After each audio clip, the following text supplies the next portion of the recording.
Görüşünüzde buna benzer sürüklenen cisimler görüyor musunuz? Tanıdık geldi mi? Bazı kişiler bunları örümcek ağı veya ip olarak tanımlayabilir.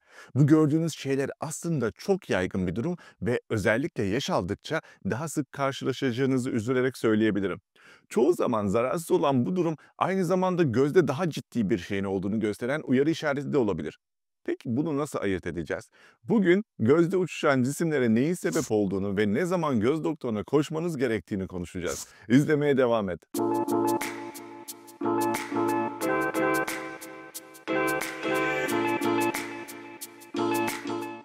Gözümüzün önünde yüzen bu cisimler tam olarak nedir? Bunu konuşalım. Teknik olarak birçok farklı türde yüzen cisim var ancak hepimizin gördüğü ve de deneyimlediği en yaygın türü Vitreus'ta yüzen cisimler olarak bilinir.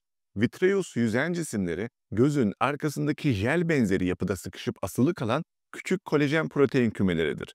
Eğer çok parlak bir ortamda iseniz, misal dışarıda geziniyor veya parlak bir bilgisayar ekranına bakıyorsanız, ışık göz bebeğinizin küçülmesini sağlar ve bu ışık bahsettiğim o kolajen proteinlerinin retina üzerine gölge düşürmesine sebep olur. Bu da gözümüzün önünde uçuşan cisimleri görmemize neden olur. Bu yüzden cisimler yaşlandıkça daha yaygın hale gelir.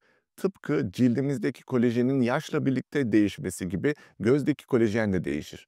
Ancak bazı kişiler yüzen cisimlerle çok daha erken tanışır. Genellikle benim gibi miyop olanlar veya katarak ameliyatı gibi bazı göz hastalıkları geçiren kişilerde daha erken gözükür ve bu gerçekten rahatsız edici olabilir. Neyse ki genellikle bu yüzen cisimler sizi sinir hastası yapması haricinde başka büyük bir sağlık sorununa yol açmaz ve endişelenmeniz gereken bir şey değildir. Ama şunu da söylemekte fayda var. Yeni yüzen cisimler görmeye başladığınızda bu durum çok daha ciddi olabilir. Peki ne zaman göz doktoruna koşacağız?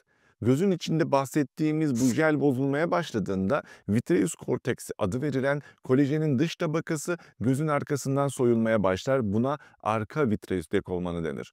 Neyse ki bu durum genellikle büyük bir soruna yol açmadan gerçekleşir. Fakat birçok kişi görüşünde aniden çok büyük bir yüzen cisim gördüğünü söyler. Nadiren de olsa bu jel gözün arkasından soyulurken bazen retina dokusunu da çekebilir veya geriye doğru itebilir ve bu olduğunda bazı kişiler görüşünde parlak bir ışık patlaması yaşarlar. Eğer çekme ve itme retina dokusunda bir yırtılma veya delik oluşturursa sıvı bu delikten geçerek retinayı gözün arkasından kaldırmaya başlar ve buna retina dekolmanı denir. Retina dekolmanı acil bir durumdur. Eğer ilerlerse ve tedavi edilmezse kalıcı görme kaybına ve körlüğe kadar gidebilir.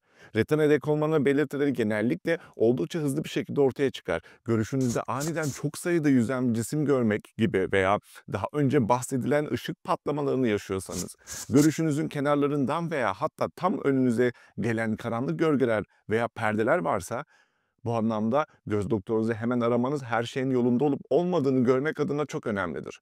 Gözde yüzlen cisimlerin farklı türleri olduğundan bahsetmiştim. Göz enfeksiyonları, göz yaralanmaları veya gözdeki şiddetli iltihaplanma olan üveit gibi durumlarda bu yüzlen cisimlere sebep olabilir. Ancak bu durumlar genellikle gözde kızarıklık veya ağrı ile birlikte ortaya çıktığından çoğu kişi gözünde bir şeylerin ters gittiğini anlayıp göz doktoruna giderler. Yüzen cisimlerin daha az bilinen ama ciddi bir sebebi de göz içinde kanamadır. Bu genellikle ağrı veya kızarıklık yaratmaz ancak yine de ciddi bir sorun olabilir. Göz içinde kanama riski en yüksek olan kişiler diyabet hastalarıdır. Bu yüzden eğer yeni yüzen cisimler görüyorsanız, gözleriniz kızarmış ve ağrılıysa veya diyabet gibi bir yüksek risk grubundaysanız göz doktorunuzu arayıp durumu kontrol ettirmek bu anlamda önem arz ediyor. Umarım bu belirtileri yaşamıyorsundur. Bu konuyla alakalı yaşadığın tecrübelerini yorumlarda benimle paylaş lütfen. Göz önünde uçuşan cisimlerle alakalı çekmiş olduğum diğer videolara kanalımdan ulaşabilirsin. Bu video umarım senin için faydalı olmuştur. Videoyu beğenmeyi ve yeni videolarım için kanala ücretsiz abone olmayı lütfen unutma. Bir sonraki videoya kadar kendine çok iyi bak. Hoşça kal.